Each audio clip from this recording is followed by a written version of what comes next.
fer Samu és sentir-se una amb la Sangha. Jo m'he apuntat a fer Samu perquè per mi és part de la pràctica, és una manera d'anar més enllà de sa sent i portar aquesta serenitat i compartir-la, i també sentir aquest esperit d'altruisme.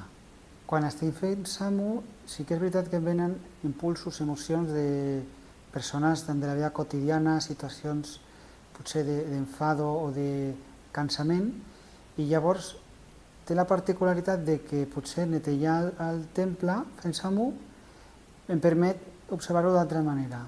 Llavors és una manera com d'alliberar-me de petits condicionaments que hi ha i que aquí ho puc veure més deteniment. Per mi el Samu és com un camí infinit, és com practicar la sent que no s'acaba mai.